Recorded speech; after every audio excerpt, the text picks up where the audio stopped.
प्रभु की बहुत बहुत धन्यवाद सीता पद्मे देवी दासी माता जी के बहुत ही सुंदर कीर्तन के लिए।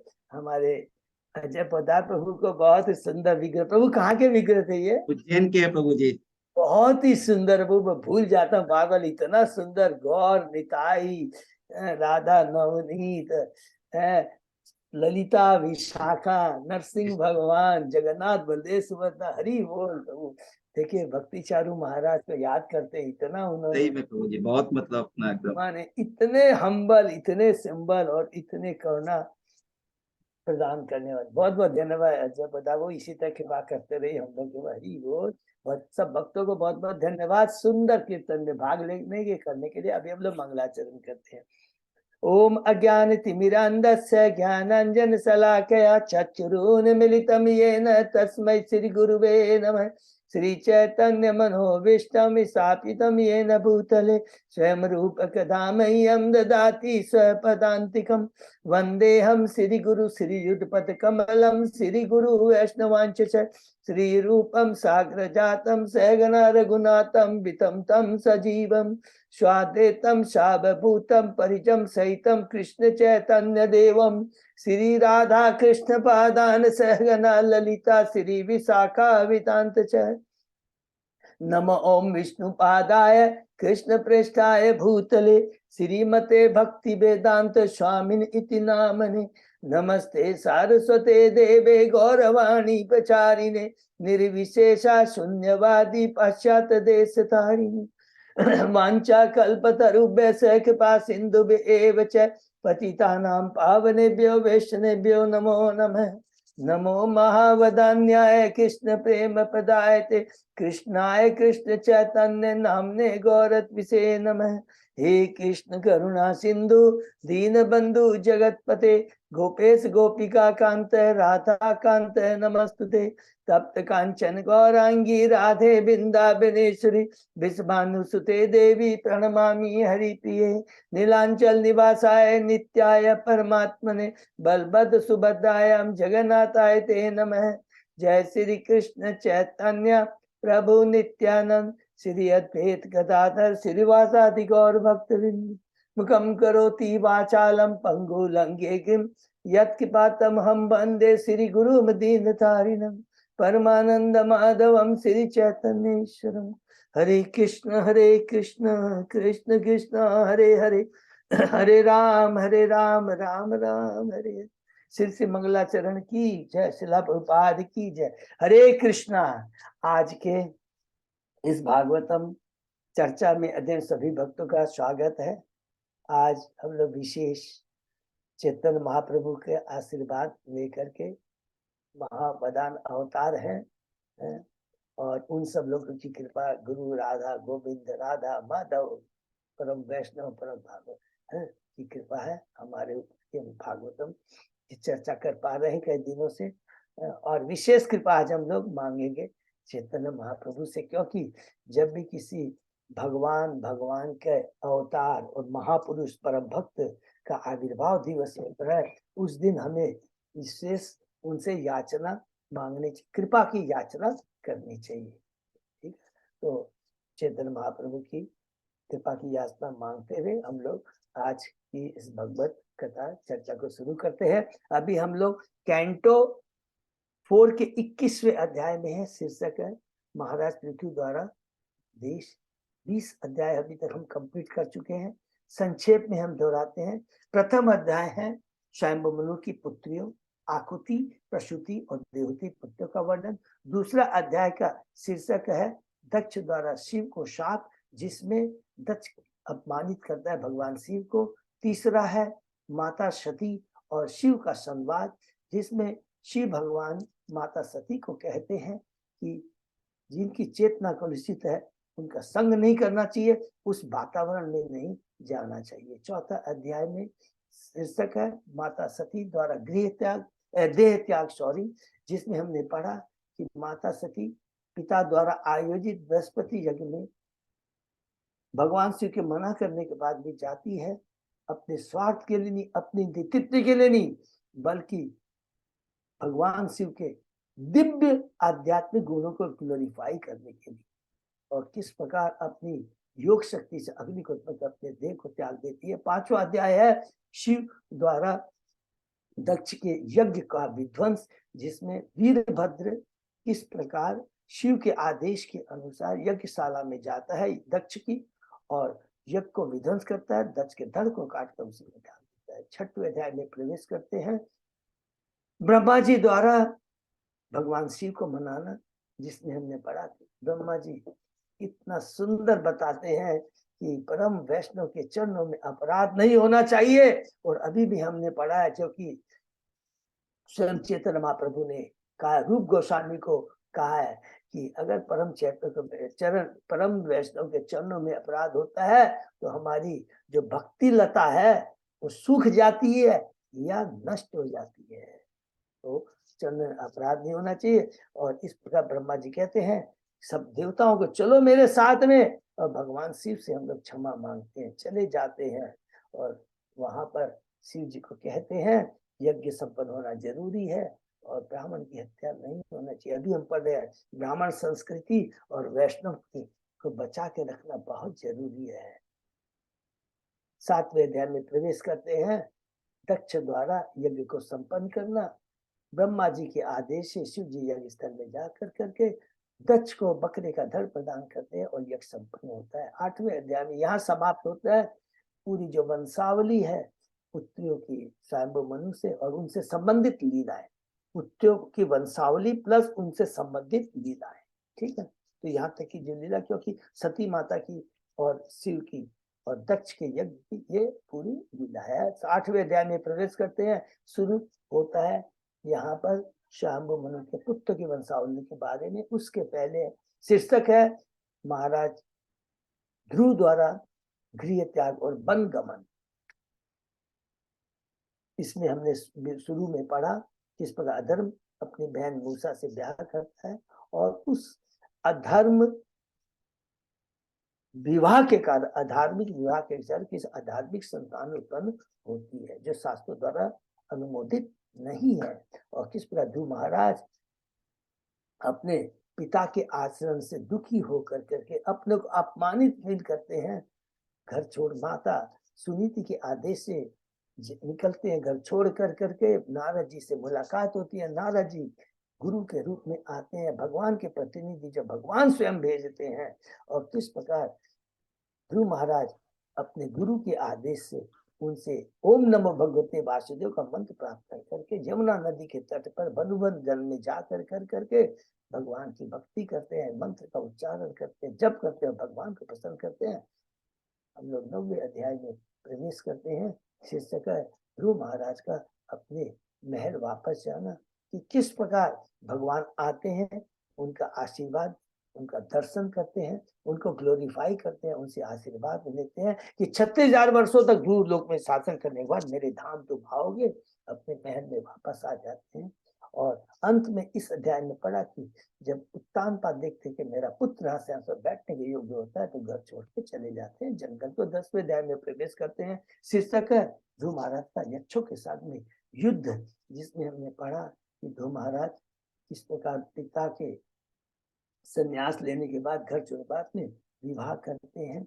और उसके बाद में उनके जो यक्ष है जिन्होंने इनके भाई कजन ब्रदर उत्तम को मारते हैं, तो उनसे बदला लेने के लिए, तो बदला वर्णन नहीं करके कहेंगे उन्हें दंड देने के लिए वो अलकापुरी में जाते हैं और यक्षों को मारना शुरू करते हैं।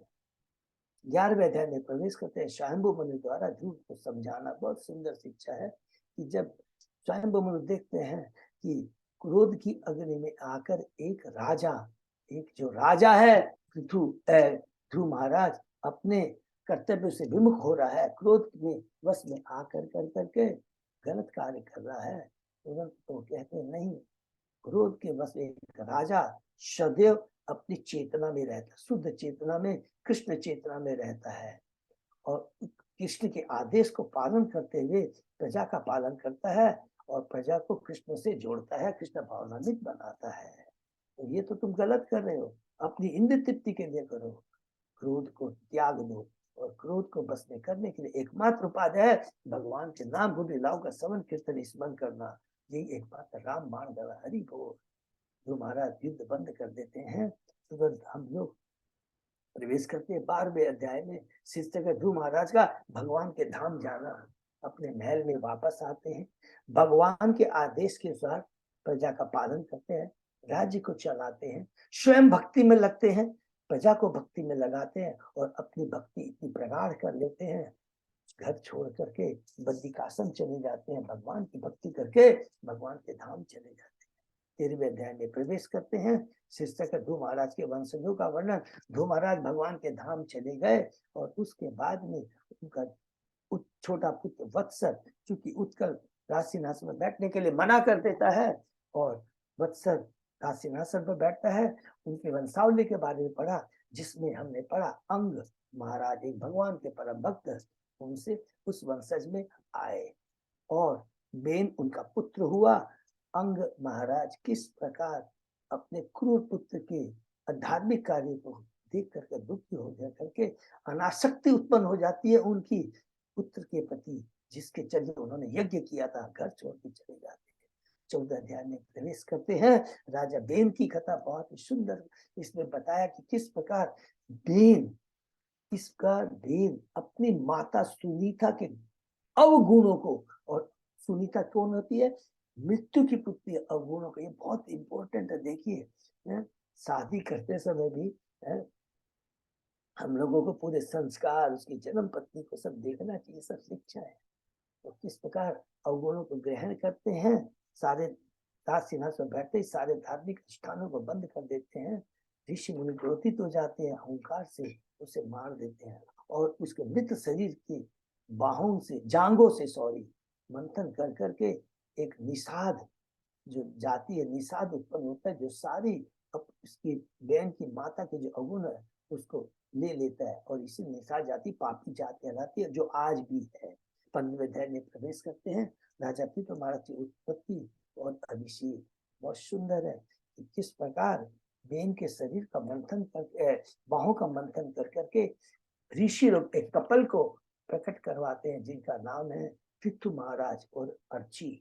और किस प्रकार सारे ब्रह्मांड के लोग आकर उनका ग्लोरिफिकेशन करते हैं, लेकिन पृथु महाराज मना कर देते हैं, जब तक शास्त्रों से प्रमाणित नहीं हो जाए कि ये गुणगान ग्लोरिफिकेशन के लायक नहीं करना चाहिए। अभी तो मैंने अपने गुणों को प्रदर्शित ही नहीं किया है, तो स्वयं भगवान के सत्यावेश अवतार है, लेकिन हम बंधियों के एक शिक्षा देने के लिए कहते हैं, अदरवाइज वो झूठा ग्लोरिफिकेशन होता है और अपमान के बराबर होता है। 16वें अध्याय में प्रवेश करते हैं। बिंदी जनों द्वारा पृथु महाराज की प्रशंसा, बहुत ही सुंदर शीर्षक है, जिसके अंदर में हमने पढ़ा बिंदी जन बताते हैं कि नहीं, हम जो ग्लोरिफिकेशन हो रहा है शास्त्र के द्वारा अनुमोदित, शास्त्र में प्रमाण के द्वारा कि आप भगवान के शक्तिवेश अवतार है। ब्रह्मा जी ने बताया आपके हाथों की लकीरों को और पांव में ये जो कमल का चिन्ह है इसको देखकर, और हम जो ग्लोरिफिकेशन कर रहे हैं शास्त्र के अनुसार ही है और प्रमाणिक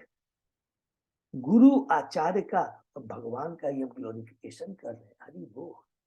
और आप ही पृथ्वी का दोहन करेंगे, पृथ्वी को समतल करेंगे, अश्वमेघ यज्ञ करेंगे, शो अश्वमेघ और चतुष्कुमारों के द्वारा आप शिक्षा प्रदान करेंगे और अपनी जनता को 3 तापों से मुक्त कर देंगे। हरि बोल। 17वें अध्याय में प्रवेश करते हैं। महाराज पृथ्वी का पृथ्वी पर कुपित होना, जिसमें हमने पढ़ा कि पृथ्वी महाराज जब पृथ्वी अपने जो उसका कर्तव्य है उसे नहीं करती है और फल अन्न फल फूल देना बंद कर देती है, महाराज किस प्रकार पृथ्वी को दंडित करते हैं और एक शिक्षा देते हैं, एक बहुत बड़ी शिक्षा की तुम कहती हो कि मेरे बिना मेरे नागरिकों का पालन पोषण नहीं होगा, मैं अपनी योग शक्ति से उनका पालन करूंगा। हरि बोल।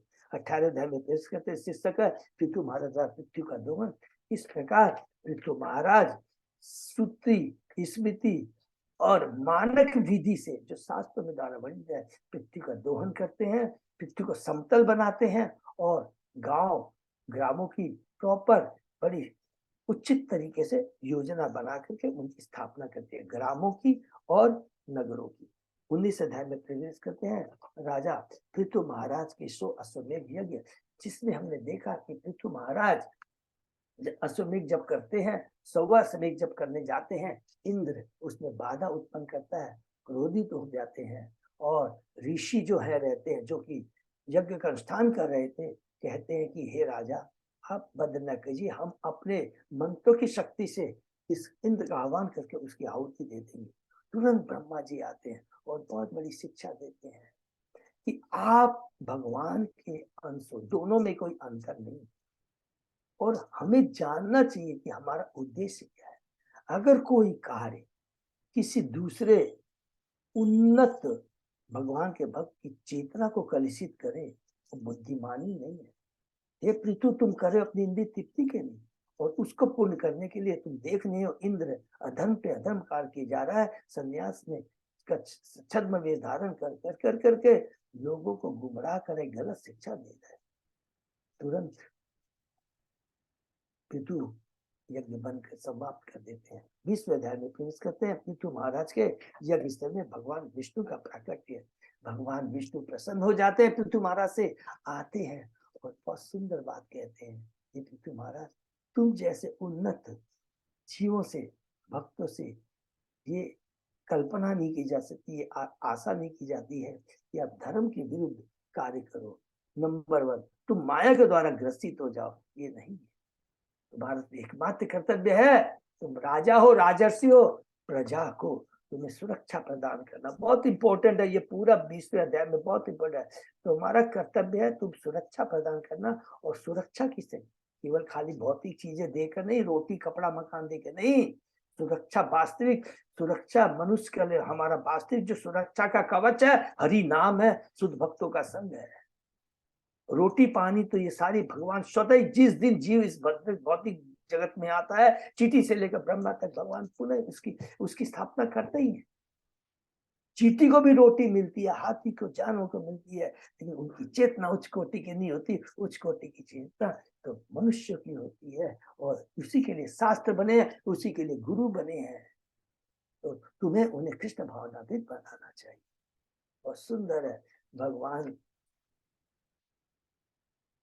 के चरणों में गिर जाते हैं। पृथु महाराज कहते हैं, हे वर देने वाले, जो सारे वर दे सकते हैं, जो भी जीव चाहता है, मनुष्य चाहता है, लेकिन मुझे तो वर वो चाहिए कि मुझे 10 लाख कान दीजिए, जिससे कि मैं शुद्ध भक्तों के मुखारबिंद से, जो भगवान के सदैव नाम और सुधाव का श्रवण करते हैं, उनके मुखारबिंद से इन कानों को कानों में सुन सकूं। हरि बोल। भगवान प्रसन्न हो जाते हैं, कहते हैं मैं तुम्हारा से प्रसन्न हूँ, बस एक ही बात का ध्यान रखना, मेरे आदेश का सदैव ध्यान से पालन करना, उसी में सबका मंगल है, तुम्हारा भी और जीवों का भी। और सच पूछा जाए कि अगर भगवान के हम आदेश को पालन कर देंगे, सुख खुद भी सुखी हो जाएंगे, और ये पूरा ब्रह्मांड भी सुखी हो जाएगा। हरि बोल। 21वें अध्याय में प्रवेश करते हैं। महाराज पृथु द्वारा उपदेश, जिसमें हमने पढ़ा कि जब पृथु महाराज वापस आ जाते हैं, और आने के बाद में उनका किस प्रकार आवभगत होता है, महल को सजाया जाता है, और अंत में हमने देखा कि पृथु महाराज एक यज्ञ संपन्न करने जा रहे हैं। और उसमें यज्ञ संपन्न करने का उद्देश्य अभी हम लोग को समझ में आ गया, क्योंकि हम लोग इस अध्याय के एंड में है। एकमात्र उद्देश्य ये रहता है कि हम बद्ध जीवों को ये बताना कि ब्राह्मण वैष्णव का, शुद्ध भक्तों का संग कितना जरूरी है। एक ही बात कहते हैं, और कहते हैं एक राजर्षि का कर्तव्य है कि जनता को, प्रजा को कृष्ण भाव में, अदरवाइज अगर जनता कोई गलत कार्य करती है तो क्या क्या पढ़ा था हम लोगों ने, स्वयं आदेश देने वाला, उसको पालन करने वाला, और उसको सामर्थ्य देने वाला, सपोर्ट करने वाला है, तो तीनों उसके द्वारा क्या होता है, प्रभावित होते हैं। अच्छा कार्य करते हैं तो भोगते हैं, गलत कार्य करते हैं तो दंडित होते हैं। और उसके बाद में कहते हैं कि ये जो मैंने बात कह रहा हूँ, ये 12 महाजन जो है, हम लोगों ने पढ़ा, इस बात को रिकमेंड करते हैं। भगवान के चरणों की सेवा की अभिरुचि असंख्य पापों से मुक्त कर देती है। प्रजा को पृथु महाराज कहते हैं कि हमें अपने सामर्थ्य के अनुसार मन, वाणी और वचन से, मन, देह एंड वचन से हमें भगवान की भक्ति करनी चाहिए, जिससे हमें अपने चरम लक्ष्य को प्राप्त हो सकता है। फिर उसके बाद में कहते हैं हमें उच्च कोटि की, ये बहुत इंपॉर्टेंट पॉइंट है जो यहाँ से शुरू हो रहा है। पूरा क्या है कि इस श्लोक में कहते हैं हमें उच्च कोटि के, हरे कृष्ण,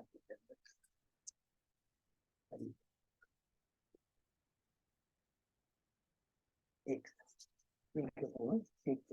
हमें उच्च कोटि के जो भक्त है, उच्च कोटि की चेतना वाला कहते हैं, जो उच्च कोटि की चेतना वाला। और याद रखेंगे, इसको नोट करके रख लीजिए, उच्च कोटि की चेतना मीन्स मनुष्य में 3 तरह की चेतना होती है। हम लोगों ने मुकुलित, विकसित और पूर्ण विकसित। तो यहाँ पर जो बात कह रहे हैं, जो विकसित और पूर्ण विकसित चेतना वाले, और पूर्ण विकसित चेतना वाला किसको कहते हैं? जो कृष्ण से जुड़ा हो, सदैव कृष्ण के आदेश का पालन करता हो और दूसरों को कृष्ण के आदेश का पालन करने के लिए बताता हो, उसी को कहते हैं उच्च कोटि चेतना वाले की संगति करनी चाहिए।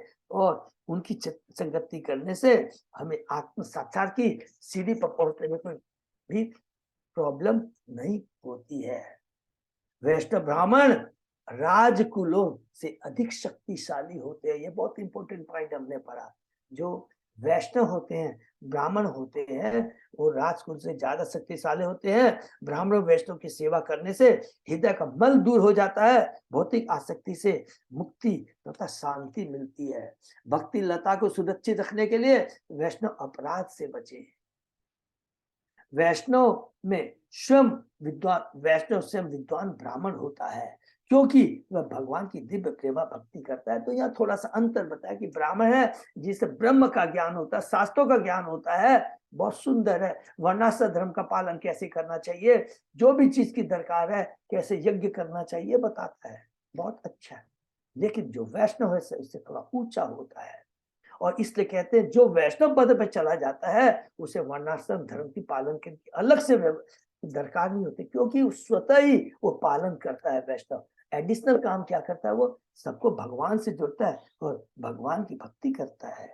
परम पुरुष भगवान की सेवा प्रत्यक्ष रूप से नहीं, अपितु ब्राह्मण वैष्णव की सेवा के द्वारा संपन्न है। बहुत इंपॉर्टेंट। अगर हम सोचते हैं कि हम भगवान की सेवा अपने आप कर लेंगे, सब कुछ कर लेंगे, नहीं चलेगा। हमें शुद्ध वैष्णव का संग जरूरी है। भक्तों की संगति से ही में रहकर आध्यात्मिक वातावरण बनाया रखा जा सकता है। ये बहुत इंपॉर्टेंट बात हम लोग ने पढ़ा कि वैष्णव के संग में रहकर ही हम आध्यात्मिक वातावरण बना सकते हैं। भगवान, अब फिर कल हम लोग ने पढ़ा, भगवान अग्नि के माध्यम से खाने में उतनी रुचि नहीं दिखाते जितना कि विद्वान साधु तथा भक्त के मुख से भेंट स्वीकार करते हैं। हरि बोल।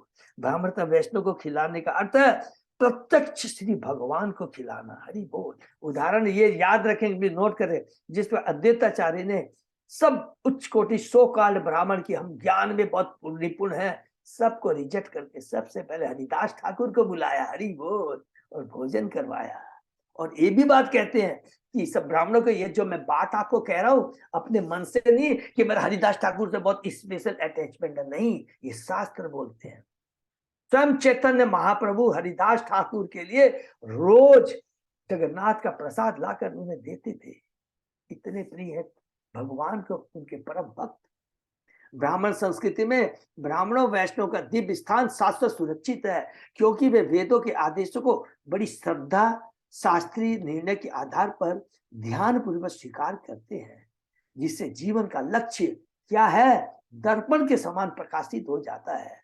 पूर्ण वैष्णव या कृष्ण भक्त सदैव दिव्य स्थिति में रहता है, वह सदैव कृष्ण उनके प्रतिनिधि के रूप में बोलता है, अपने मन से कुछ नहीं कहता। अतः वे जो भी कहते हैं वे 4 दोषों से रहित होते हैं। इसलिए कहते हैं भगवान का परम शुद्ध भक्त भी 4 दोषों से मुक्त होता है, क्योंकि मन से कुछ नहीं कहता है। एज इट इज जो भगवान के भक्त आचार्य कहते हैं वही कहता है। अतः कोई ब्राह्मण वैष्णव इसलिए ब्राह्मण नहीं बन जाता कि वह ब्राह्मण कुल में जन्म है, बल्कि उसमें शास्त्र वर्णित समस्त गुण होने चाहिए, वह उन गुणों को अपने अभ्यास में उतारना चाहिए। तो महाराज आके कहते हैं मुझे आशीर्वाद दे कि मैं आजीवन अपने मस्तक पर माने मुकुट में ब्राह्मण तथा वैष्णव की चरण धूलि धारण करता रहूं। जो ऐसा करता है वह समस्त पाप में जीवन से उत्पन्न कर्म फलों से मुक्त हो जाता है। हरि बोल। जो शुद्ध भक्तों की संगति करता है, उनकी चरण धूलि को अपने मस्तक पर धारण करता है, जितने भी उसके प्रारब्ध हैं, जितने भी उसके कर्म फल हैं, वो सब नष्ट हो जाते हैं, उससे मुक्त हो जाता है और समस्त उत्तम वांछित गुणों से परिपूर्ण हो जाता है। जो प्रभुपाद जी कहते हैं, जो राजा ब्राह्मण संस्कृति का पालन नहीं करता वह राज्य पर हरि बोल भार के रूप में, जो कि आज के कलयुग में है, तो कॉल्ड नेता जो कि वास्तव में क्षुद्र जाति के हैं, क्षुद्र मेंटेलिटी के हैं, वो आज राज सिंहासन पर बैठे हुए हैं। वो जनता के लिए, राज्य के लिए भार स्वरूप है। वे कभी भी प्रजा का कल्याण नहीं कर सकते। अंत में पृथुमास कहते हैं, मैं चाहता हूं कि श्री भगवान अपने पार्षद सहित ब्राह्मण कुल एवं गो को मुझ पर प्रसन्न है। प्रभुपाद जी कहते हैं, जहां कहीं भी ब्राह्मण संस्कृति होगी वहां 100% गौ का संरक्षण होगा। जो वास्तव में आध्यात्मिक ज्ञान में बड़ा चढ़ा होता है वही वास्तव में ज्ञानवृद्ध ज्ञानी कहलाता है। केवल बूढ़ा बोले कि कौन होता है? बूढ़ा वो है जो ज्ञान में पुण्य होता है। भक्त में देवताओं के सारे गुण सदा आ जाते हैं। अंत में यहाँ पर पृथु महाराज सब जो यज्ञ में बुलाए थे सबको उपदेश देते हैं और जो ब्राह्मण वैष्णव होते हैं उनकी कृपा याचना करते हैं। बात करने के बाद में मैत्रेय मुनि अंत में कहते हैं, इस प्रकार वहां उपस्थित सभी देवताओं, ऋषियों, ब्राह्मणों, पितृलोक के वासियों तथा साधु पुरुषों ने पृथु महाराज को बधाई एवं आशीर्वाद दिया। क्या क्या करके? साधु साधु कह करके। यहाँ तक हमने पढ़ा, आज हम लोग पढ़ते हैं। ओम नमो भगवते वासुदेवाय। ओम नमो भगवते वासुदेवाय। ओम नमो भगवते वासुदेवाय। नारायण नमस्कृत्य नरं चैव नरोत्तमं देवी सरस्वती व्यासं ततो जयं उदीरये। नष्टायेषु अभद्रेषु नित्यं भागवत सेवया भगवती उत्तम श्लोके भक्ति भवति नैष्टिकी। कृष्णाय वासुदेवाय देवकी नंदनाय च नंद गोप कुमाराय गोविंदाय नमो नमः। आराधयो भगवान ब्रजेश तनय ततधाम वृंदावनम रमया काचित उपासना व्रजवधु वर्गेण्य कल्पिता। श्रीमद् भागवतम प्रमाणम अमलम प्रेमापुमतो महा श्री चैतन्य महाप्रभो मतम इदं तथादरो न पर। हरे कृष्ण कृष्ण कृष्ण हरे हरे हरे राम राम राम हरे हरे।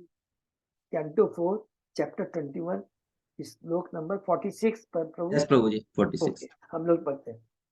पुत्रेण जयते लोकान् इति सत्यवती श्रुति ब्रह्म दंड हतः पापो यत वेनो अति अतरत तमः। उन सबों ने घोषित किया कि वेदों का यह निर्णय पूरा हुआ कि पुत्र के कर्म से मनुष्य स्वर्गलोक को जीत सकता है, क्योंकि ब्राह्मणों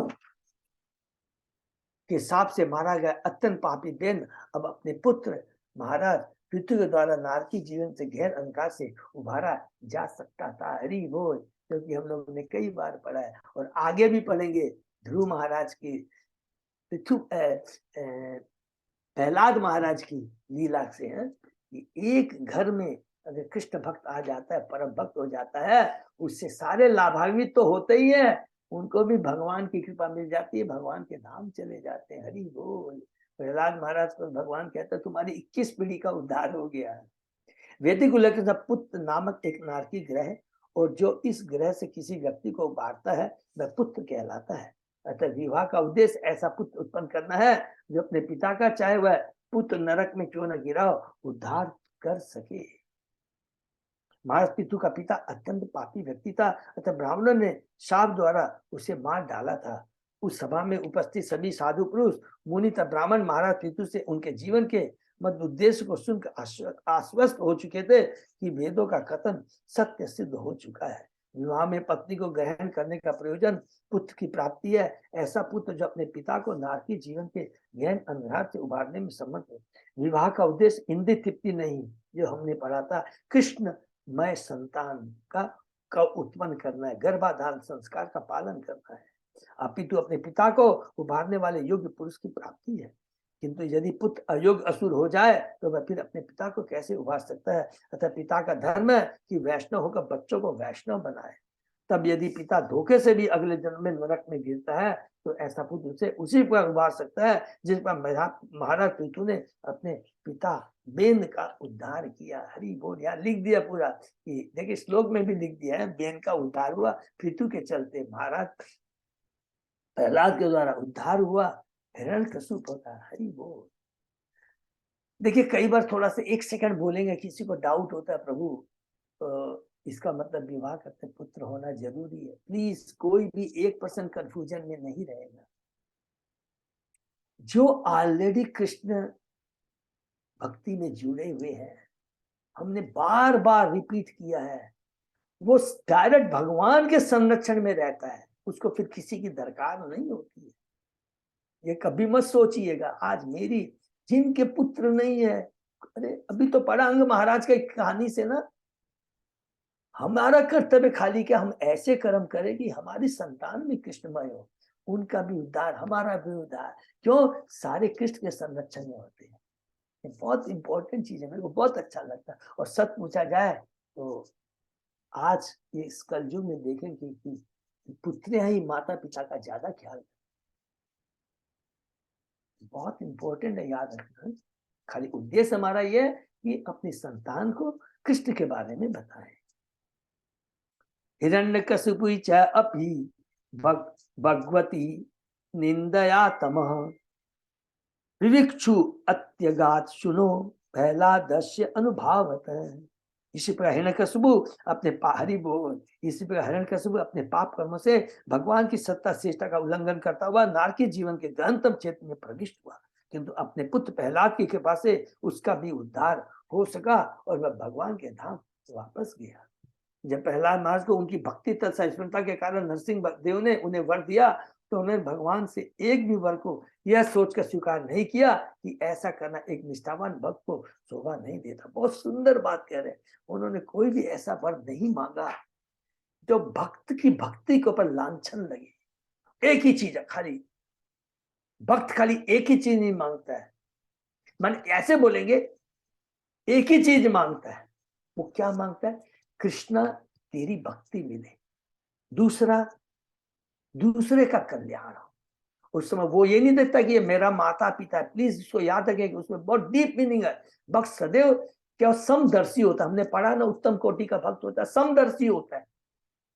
बोलने में लगता है कि भाई मेरे माता का पिता का, लेकिन हृदय से वो चाहता सबका कल्याण हो। ये याद रखें। वो केवल भगवान की भक्ति और माने दूसरे शब्द में ये बोल सकते हैं केवल भगवान के आदेश का पालन करता है। भगवान क्या बोलते हैं? जारे देखो तारे को कृष्ण उपदेश हमारा आज्ञा गुरु तारो ही। इस श्लोक को अगर हम डीपली स्टडी करें, एनालिटिकल स्टडी करेंगे तो हमको यही चीज समझ में आएगा। भगवान क्या बोलते हैं? मेरे ज्ञान प्राप्त करो, उसको अपने जीवन में उतारो और फिर सेम चीज दूसरों को दो। बस ज्ञानी नहीं बनना है, भक्त बनना है, और भक्त में भी पूर्ण भक्त बनना है। और पूर्ण भक्त वो है जो आचार में ला करके दूसरों को प्रचार करता है।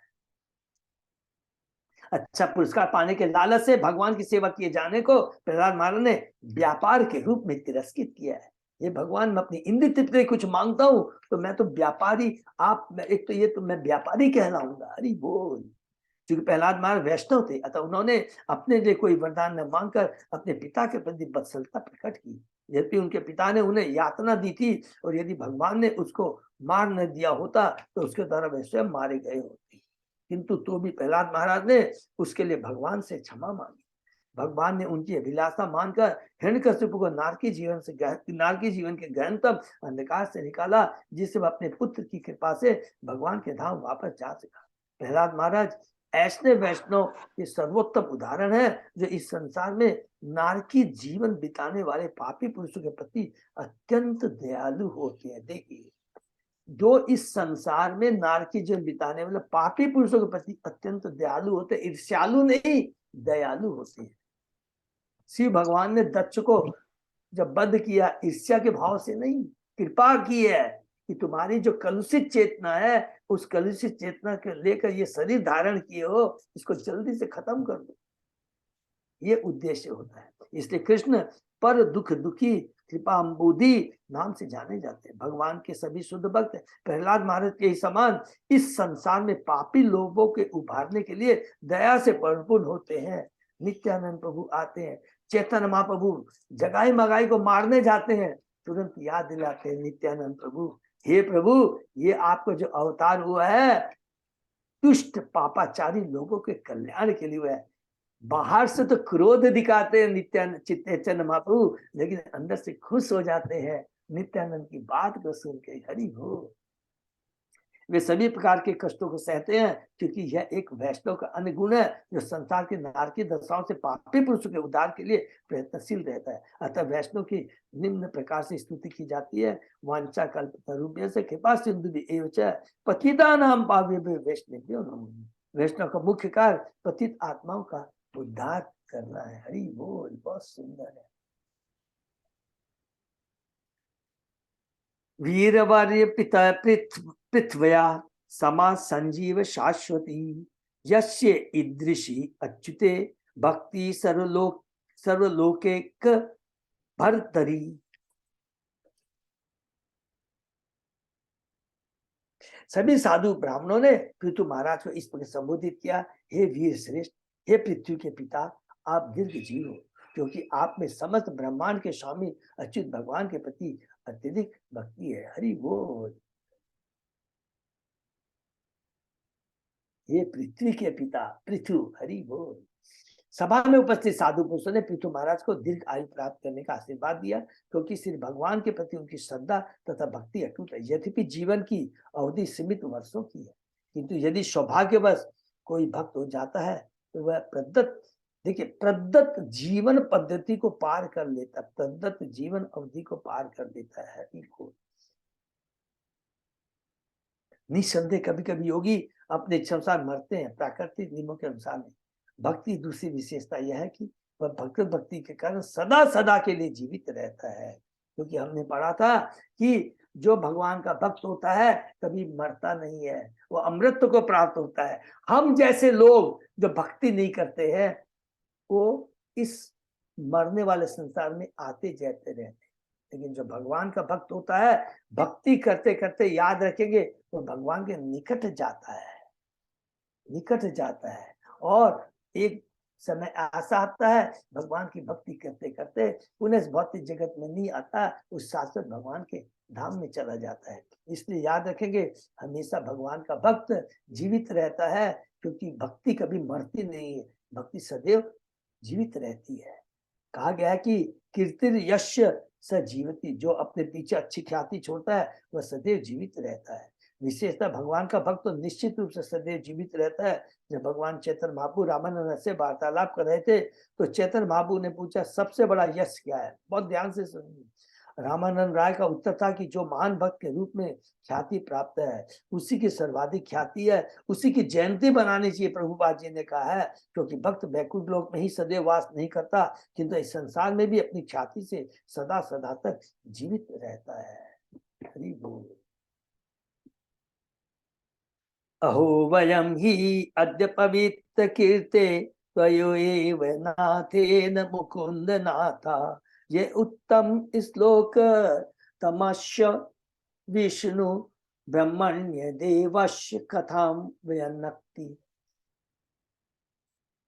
श्रोताओं ने कहा, हे राजा पृथु, आपकी कीर्ति परम शुद्ध है क्योंकि आप ब्राह्मणों के स्वामी श्री भगवान की महिमा का उपदेश दे रहे हैं।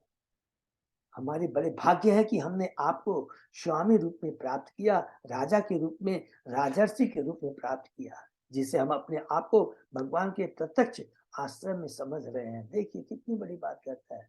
जो राजा राजर्षि होता है भगवान का प्रतिनिधि होता है, और जब हम भगवान की भक्ति करते हैं तो कहते हैं हम भगवान के संरक्षण में रहते हैं, आश्रम में रहते हैं, और उतना ही सेम चीज एप्लीकेबल लागू होती है भगवान के शुद्ध भक्तों का संग करने में। शुद्ध भक्तों का संग करने से भी हम क्या कहलाएंगे कि भगवान के प्रत्यक्ष आश्रय में है। याद रखें, नागरिकों ने घोषित किया कि महाराज पृथु के संरक्षण में रहते हुए वे अपने आप को भगवान के संरक्षण में समझ रहे हैं। इस संसार में इस प्रकार की समझ सामाजिक स्थायित्व की सही स्थिति है।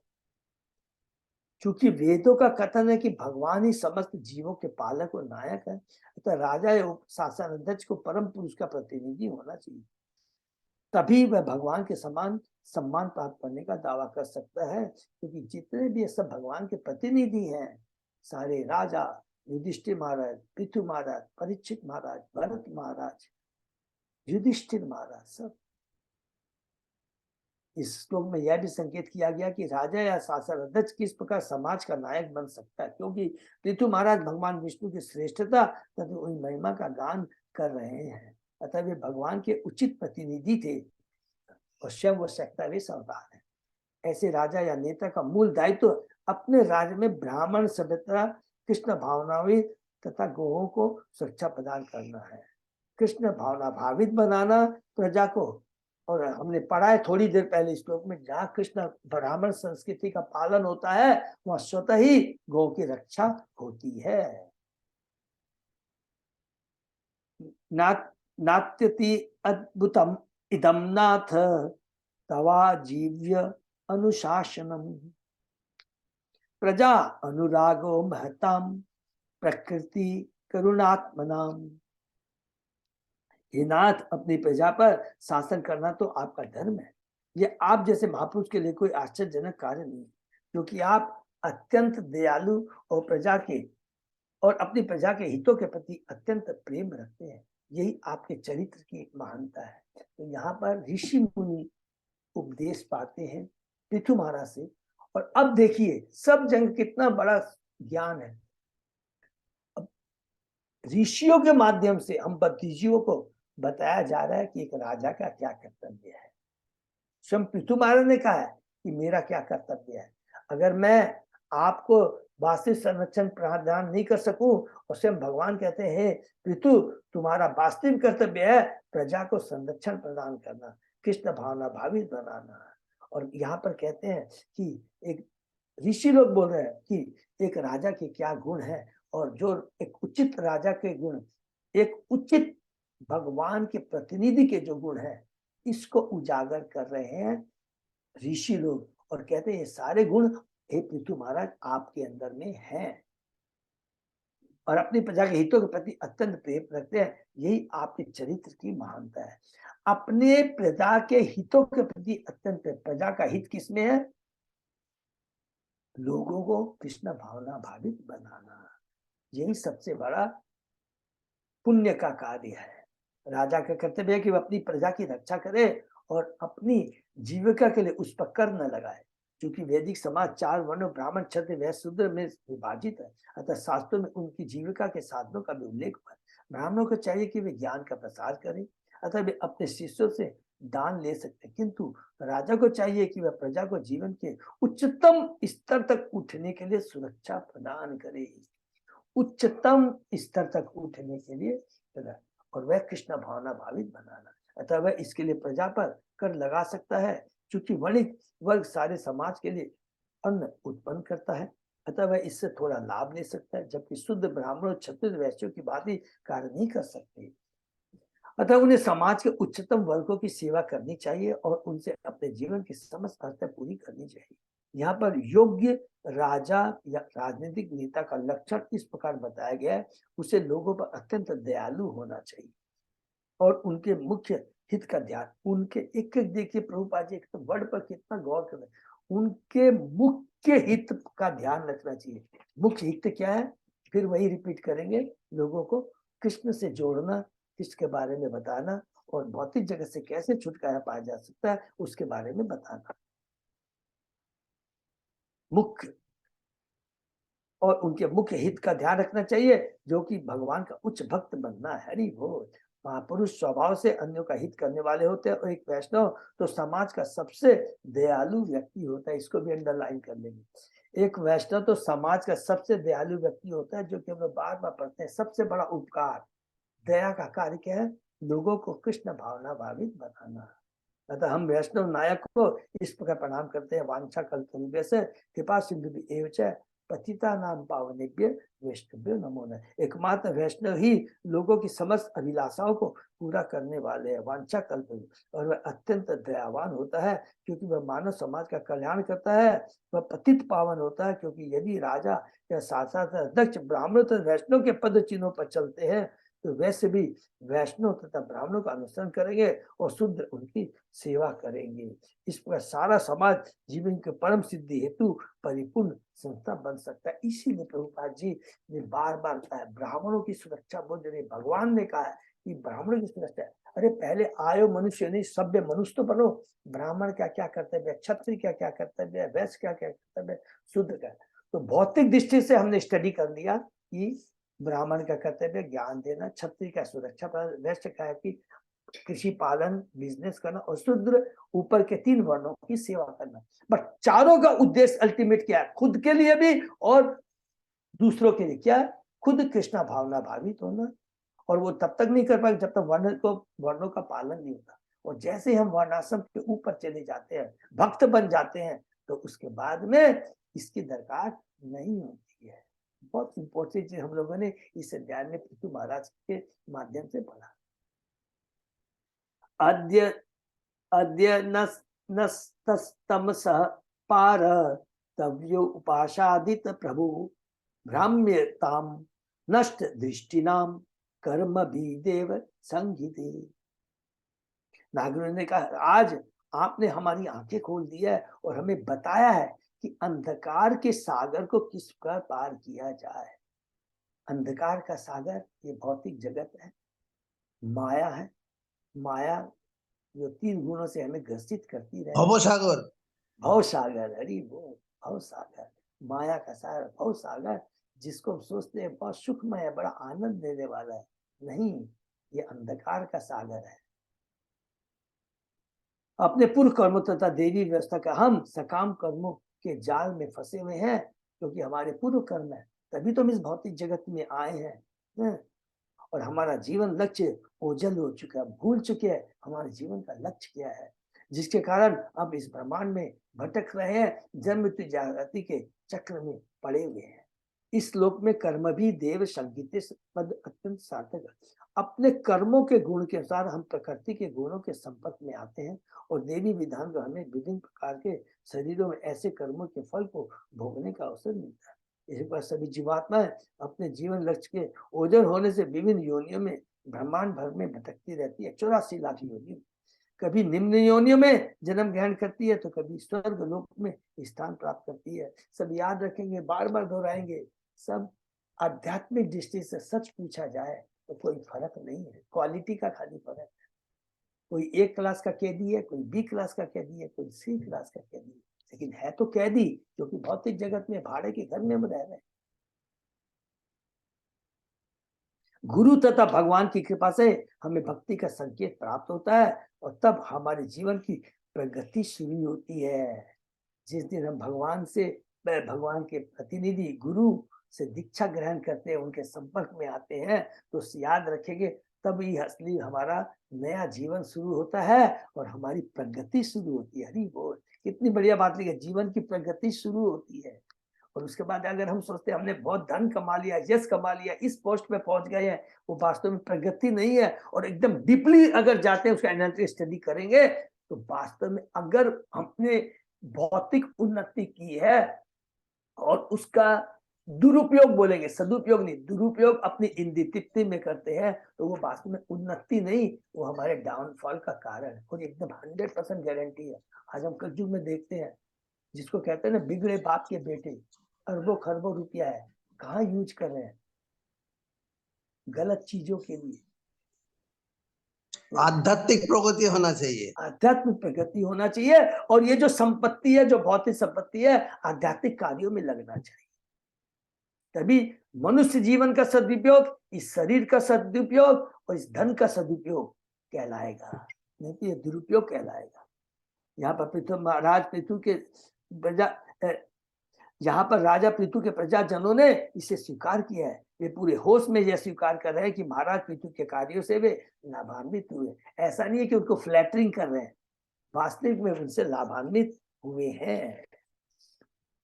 नमो विविद्र सत्वाय पुरुषाय महीयसे यो ब्रह्म छत्र माविश्य विभर्ति इदम स्वतेजसा। हे स्वामी, आप विशुद्ध सत्व स्थिति को प्राप्त है, 3 गुणों से ऊपर है, अतः आप परमेश्वर के समक्ष प्रतिनिधि हैं।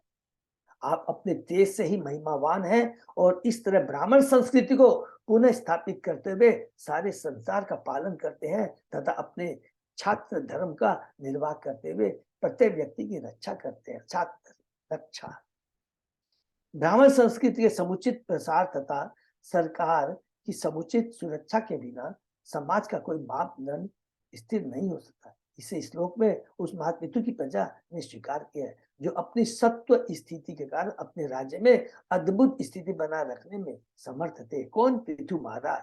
विविध सत्वाय शब्द सार्थक है। भौतिक जगत में 3 गुण होते हैं, सतोगुण, रजोगुण, तमोगुण। तमोगुण से सतोगुण तक पहुंचने के लिए भक्ति एकमात्र साधन है। श्रीमद् भागवत के पिछले अध्याय में यही उपदेश दिया गया है कि मनुष्य निम्न स्थिति से उच्चतम स्थिति तक पहुंचने के लिए भक्तों की संगति करे और उनके मुखों से भागवतम का नियमित श्रवण करे। श्रवणाम कथा कृष्ण पुण्य श्रवण कीर्तन हृदयंत स्थो हृद भद्राणी विधोनिति सुहित शताम। हरि बोल।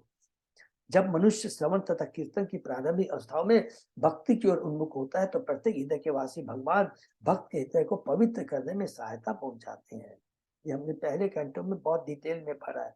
इस प्रकार उत्तरोत्तर शुद्धि से, देखिए उत्तरोत्तर शुद्धि से, ये उत्तरोत्तर माने ग्रेजुअली, जो शुद्धि से माने किससे होते, वो भी भक्ति से रजो तथा तमोगुण का प्रभाव जाता रहता है और मनुष्य सत्व पद को प्राप्त होता है। रजो तमोगुण के संपर्क से मनुष्य लालची तथा कामी हो जाता है, किंतु जब वही मनुष्य सत्व पद तक उठ जाता है तो वह जीवन की प्रत्येक स्थिति से संतुष्ट रहता है, अर्थात वो संतोषी जीव हो जाता है। और जब तक रजोगुण तमोगुण का प्रभाव रहता है, आज मेरे पास इतना है, इसके पास इतना है, मेरा इससे ज्यादा होना चाहिए, ये भाव कब आता है? जब हम रजोगुण के प्रभाव में रहते हैं और जब वो कार्य पूरा नहीं होता है और धर्म का साथ लेते हैं तो फिर हम तमोगुणी हो जाते हैं।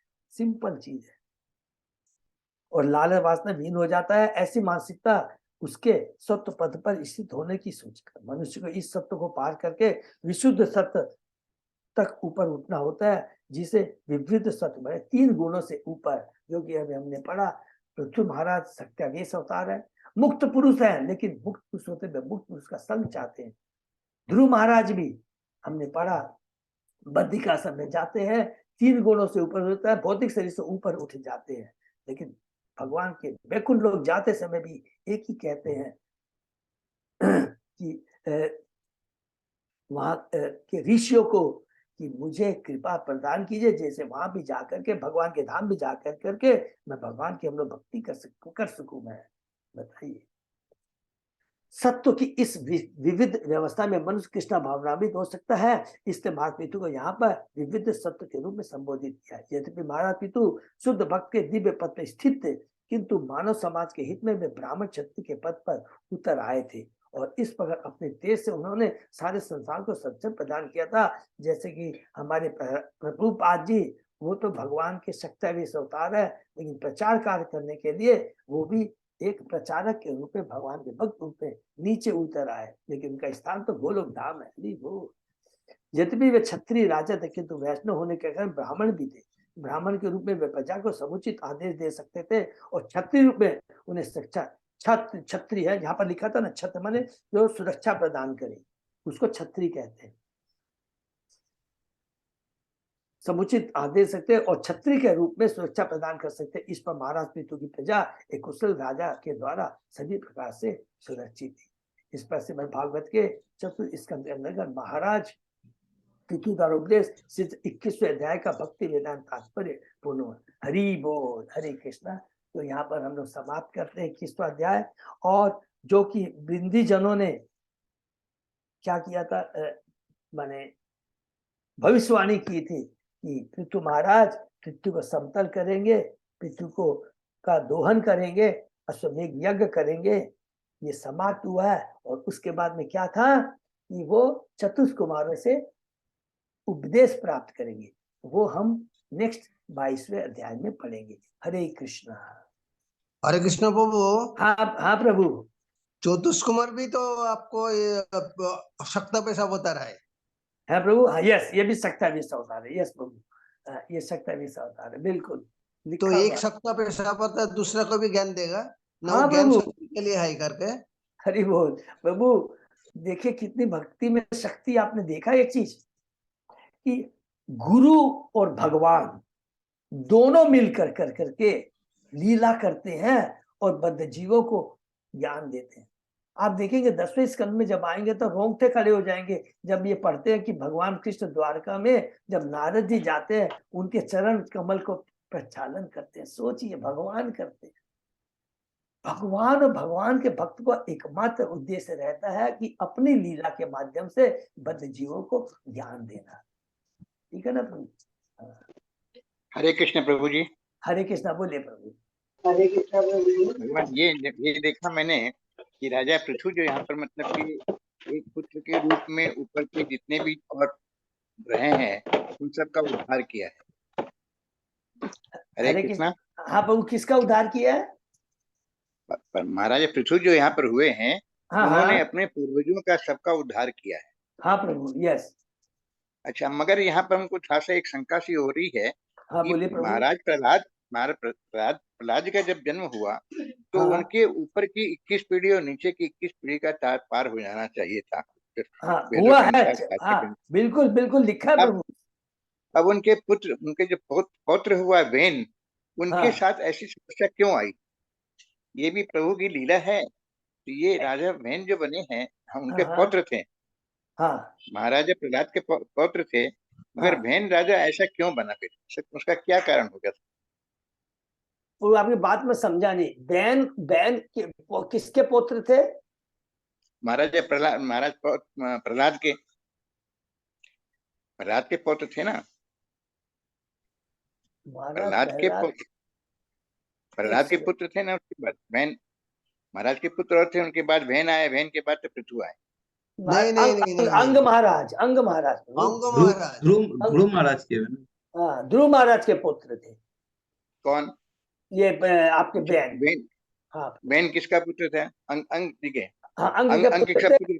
और अच्छा, अंग, अंग का हाँ ध्रुव महाराज थे पिता प्रभु। थे वैन, ध्रुव ध्रुव महाराज थे। हाँ तो ध्रुव प्रभु। महाराज के पौत्र जो हुए ये वैन, हाँ तो इनको ऐसी तकलीफ क्यों झेलनी पड़ी? जबकि तो, बताते हैं 21 पीढ़ियां ऊपर की और नीचे की तर जाती हैं, तो हाँ ऐसा उनके साथ क्यों हुआ? नहीं वो समझ मेरे गया पॉइंट ये समझ रहे हैं? प्रभु। इसमें आपको मैं बता रहा हूँ, भगवान की लीला बहुत ध्यान से सुनेंगे। बहुत अच्छा प्रश्न है। ध्रुव महाराज के पुत्र हुए अंग, और अंग का हाँ, यहाँ हम लोग ने ऑलरेडी बहुत डिस्कस किया है कि एक अच्छा, शिक्षा देने के लिए क्या लिखा है कि अंग की पत्नी जो थी सुनीता, वो हाँ। मृत्यु की पुत्री थी। तो यहाँ वो पर अंग किसकी पुत्री अंग थी? अंग सुनीता की पत्नी? मृत्यु मृत्यु मृत्यु की पुत्री थी।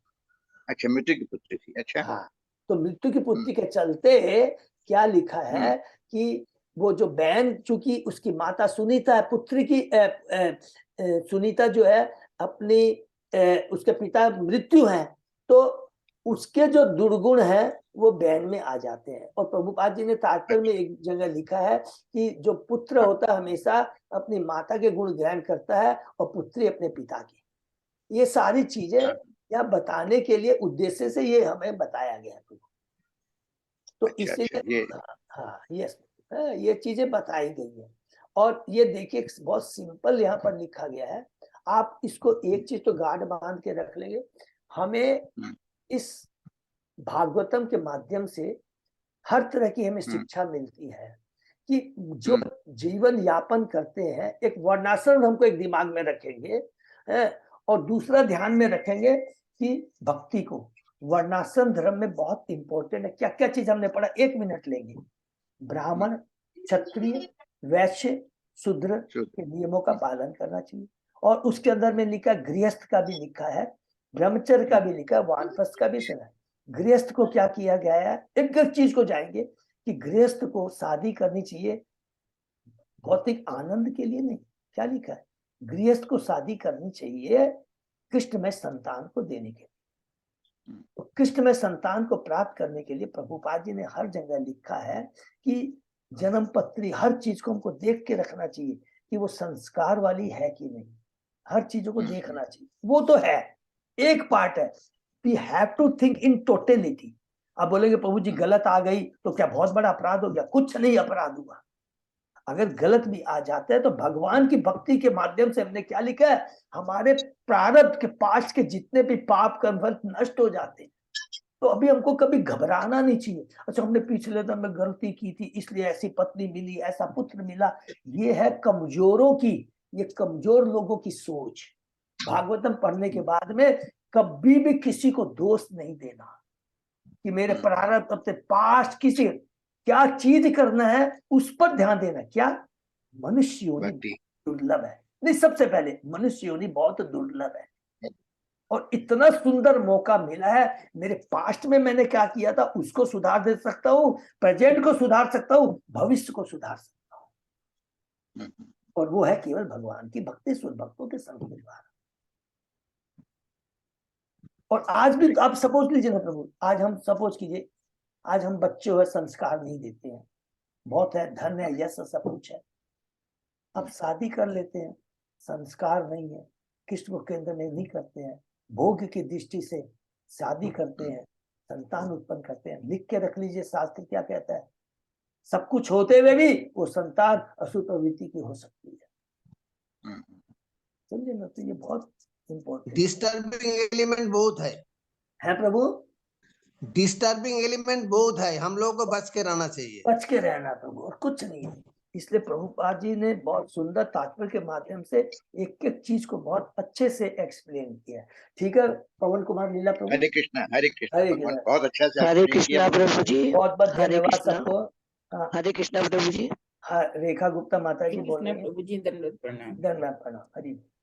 तो यहाँ पर बहुत बहुत धन्यवाद। आज का विशेष दिन है, सब भक्तों को हम लोग हृदय से धन्यवाद देते हैं कि आज के इस शुभ दिन में, माने आध्यात्मिक शुभ दिन, कि आज के दिन चैतन्य महाप्रभु जिन्होंने इस धरा, जो स्वयं भगवान है, कई बार सब लोग बोलते हैं अवतारी नहीं, स्वयं भगवान चैतन्य महाप्रभु है, जिन्होंने इस कलयुग में आज के दिन व्यवस्थ मनु के काल में, हम भी आज जो व्यवस्थ मनु का काल मनु का समय चल रहा है, और जस्ट 524 या 40 साल पहले इस धरा पर आकर कर करके उन्होंने सब पूरे ब्रह्मांड को, पूरी पृथ्वी को हरि नाम से लाभित कर दिया है। हमें इसका पूरा लाभ उठाना है। और इसलिए कहते हैं कि चैतन्य महाप्रभु जैसा जो कि महावदान्य अवतार कभी नहीं हुआ, जिन्होंने केवल हरि नाम के माध्यम से हमें वो प्राप्त करने का क्या बोलते हैं रास्ता दिखाया, जो कि सतयुग में लाखों लाखों वर्ष तक तपस्या करने से, त्रेता युग में यज्ञ करने से, द्वापर युग में मंदिरों का दर्शन या विग्रह की स्थापना करने से नहीं मिलता था। इसलिए कृष्ण प्रेम, हरि बोल, कृष्ण प्रेम प्रदान किया। तो इसलिए हमें आज के दिन चैतन्य महाप्रभु को याद करना है। और जिसको समय मिले, आज शाम को तो सबको आना ही है, और कल हमारे कल गए थे, बहुत सुंदर, बहुत लोग नहीं आए, बहुत सुंदर नगर संकीर्तन हुआ, गौर निताई को लेकर करके हम लोग ने किया, और बहुत क्या बोलते हैं कि भक्तों का आनंद और प्रसाद का आनंद लिया। तो आज सब भक्तों से हाथ जोड़ के प्रार्थना, विदाउट एनी माने कोई भी डबल थॉट नहीं, सब लोग 100% लोग आ जाएंगे और हरि कथा, गौर कथा सुनेंगे। ठीक है ना, ये बहुत इंपॉर्टेंट है। इसके अलावा अगर किसी को समय मिलता है तो चैतन्य चरितामृत का आप कहीं से भी खोल के पढ़ सकते हैं, बट स्पेशली अगर किसी को जन्म लीला के बारे में पढ़ना है तो चैप्टर आदि लीला का चैप्टर 13 पढ़ेंगे। अगर किसी को चैतन्य महाप्रभु के थोड़े से तत्व के बारे में जानना है तो आदि लीला का आप लोग पहला अध्याय, तीसरा अध्याय, चौथा, पांचवा अध्याय में थोड़ा थोड़ा जहां भी मौका मिले पढ़ सकते, क्योंकि बहुत बड़ा अध्याय है तो थोड़ा थोड़ा पढ़ सकते हैं। हरे कृष्ण। तो चेतन तत्व के बारे में मालूम। सब भक्तों को बहुत बहुत धन्यवाद। Wish you all a very very happy Gaur Purnima. Hari बोल। हरे कृष्ण प्रभु, एकदम क्लियर हो गया, आज आपने बता दिया। हरे कृष्ण प्रभु जी। थैंक यू सो मच प्रभु, सब भगवान की कृपा है। तो अब लोग अजय प्रताप प्रभु कल का भी क्लास कंटिन्यू रखेंगे। हाँ प्रभु जी। हाँ, कोई दिक्कत नहीं लग रही है। हाँ, कोई हरी बोल। Thank you so much to all. तो हम लोग हरी कल बोल, इसी टाइम में हरी बोल। मिलते हैं, ठीक है। ये विराम देते हरी बोल। सभी भक्तों का बहुत बहुत धन्यवाद। आज का क्लास यहीं विराम करते हैं, और जैसा कि प्रभु जी ने बताया, सब उम्मीद करते हैं आज शाम को 4 बजे से गौर कथा रहेगी, तो सब अपने गुरसदेव रोड में आना है सबको। हरि बोल। ठीक है। हैं।